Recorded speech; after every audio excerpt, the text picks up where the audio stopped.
So in echocardiography conference, we have two sponsored program. Elegantly, Dr. Pandey has elucidated the sick patients. I am not going to touch upon the sick patient. They are apparently healthy patients, and the purpose of discussion is how not to make them sick in the future. This is the index patient who is 57 years and apparently healthy. The only risk factor is diabetes, and the blood pressure, if you see, is suboptimum. Now, this patient is not going to go to nephrologist or diabetologist at the beginning, maybe going more to physician. And what over a period of time the physician has understood that it is not the systemic blood pressure, it is the blood pressure inside the glomerulus also makes the future difference. And also we have able to understand one thing, it is not the creatinine or glomerular filtration rate what is important, but it is important to measure frequently urinary albumin creatinine ratio. There may be false positive elevation in acute urinary infection, otherwise a spot urine is a reliable one to pick up this patient who has apparently a normal GFR and leaky kidney. Why this is important to know? Because even if your GFR is preserved and you get a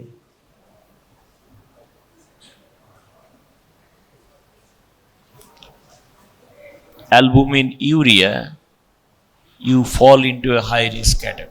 So probably we are not going to discuss those patients who have a overt proteinuria with a edema, then it becomes in the surface. But we have a segment of population who has moderate proteinuria, borderline GFR or normal GFR, or even GFR on the lower side, but the patient is asymptomatic. It is a report of creatinine which is showing a higher value, and this is the patient who needs to be picked up early. So the tagline of this lecture is diabetic hypertensive patient with proteinuria and preserved or mildly deranged renal function.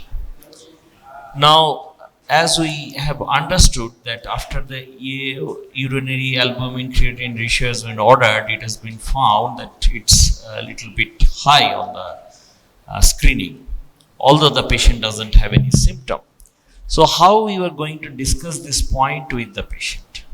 You need to discuss the point in this way that all diabetic patients ultimately fall into a intermediate risk category. There is no low risk profile patient with diabetes. They can have cardiac event, they can have cerebral event or microangiopathy. But the surrogate marker of having organ dysfunction directly correlated with the stage of CKD, and the stage of CKD you may not be able to remember or you may not need to remember all the time, but a borderline GFR and an increased UACR pushes the patient into a high risk zone. So apparently even the echocardiography is normal, but with these two parameters he is going to have a patient which ultimately what Dr. Pandey discussed about, the mortality is increasing and we don't have much thing to offer as of now. Even a low urinary albumin creatinine ratio may be detrimental in future for the patient. This is really the important thing which says or reminds us very commonly that we need to check more often this parameter than checking TSH, uric acid, all this thing. What happens is the mineraloreceptor overactivation is the key factor despite the patient being receiving AC inhibitor, SGLT2 inhibitor. And what the MR activation does is more inflammation and fibrosis into the liver, into the kidney and into the vasculature. We have already established molecule, that is ramipril, is lisinopril or statins, but they have not been shown to increase the renal outcome, although they decrease the proteinuria. SGLT2, yes, it is. Now, there is another molecule which we are going to discuss now, is the finerenone. So, what is finerenone? Finerenone is the key drug which prevents MR activation through antagonizing aldosterone and cortisol. Now, is anything more is available than finerenone at the present moment? Yes, we are actually using spironolactone for more than few decades, which usually came up with patient with gross ascites and chronic liver disease. And then we thought that this drug may be good for patient with heart failure with preserved ejection fraction. And also we found that this drug is good for patient with uncontrolled hypertension where hyperaldosteronism has been suspected strongly. Because of its side effects, as it penetrates the CNS, we thought that eplerenone may be a better choice.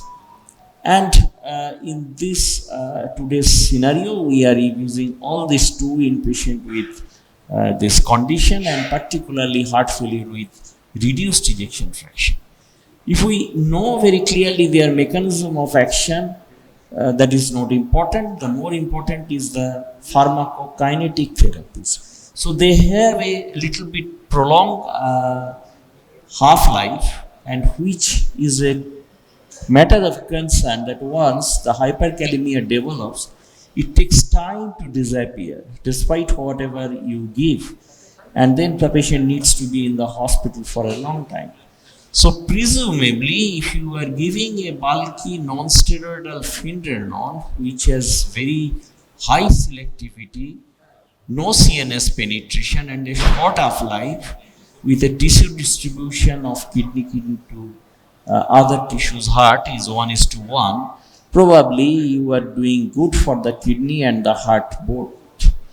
And with this thing in mind, a group of investigators has come up with more than 5,000 patients, and these are the Fidelio Figueroa group of studies. And rather than discussing the studies in detail, we come to what they have understood from this large trial, that patient with diabetes across all CKD severity treated with maximum doses of RAS inhibitor up to a tolerated level, and 40% of this patient has albuminic CKD with preserved kidney function. 99% patient have already been on a higher dose of ramipril, lisinopril or sartan, and the blood pressure was well controlled. There are some patients who actually don't have history of heart failure at all. So they are so-called silent sufferer. And when this patient has been given this treatment, what we found, the intention to treat group has a lower incidence of sudden cardiac death, which is very impressive. And all-cause mortality also is significantly reduced. So what we learned from this thing, that if a patient has diabetes and a CKD, apparently mobile patient, if you are offering this molecule, they are less likely to develop fast hospitalization due to heart failure. They are going to have less new onset heart failure, and they will have more CV benefit. Also, it is irrespective of whether they have a baseline left ventricular hypertrophy in the ECO or ECG or not, and this is very important. So more of these patients who are just silently having an early stage of disease, you can give them the benefit of allowing this medicine.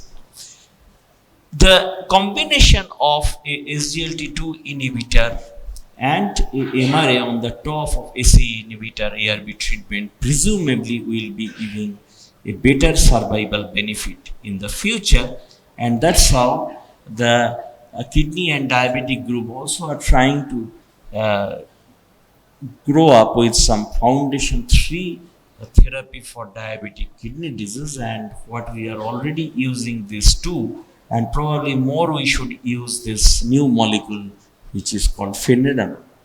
Now this is the guideline, and the Indian guideline, we need to understand why you need to give this, because of 5 reasons: hospitalization for heart failure reduction, non-fatal MI, cardiovascular death, and end-stage kidney disease, and sustained decline of GFR. All are shown to be beneficial if you are giving this molecule, not in all albuminuric patient, but patient with diabetes with or without CKD and albuminuria.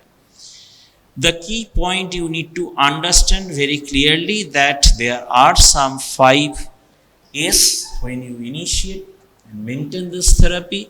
One is your potassium has to be less than 5, and from 5.5 to 5, these are the zones where you need to be very clear that patient need to be on good dietary restriction and periodic checkup of potassium. How frequently, it's all goes into the individual judgment and your patient profile. If a patient is having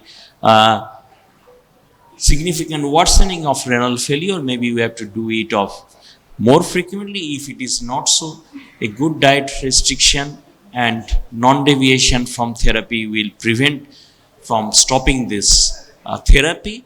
You can initiate with a not very robust decrease in GFR up to 25. You can give, and UACR, although it is more than 30, it is written, we have seen in patients who have more than 100 or something, we are using it. And key treatment effect is, importantly, you need to understand 1 in 5 patients develop less worsening of renal failure and heart failure. So this is the crisp, in a nutshell, the thinking about this molecule.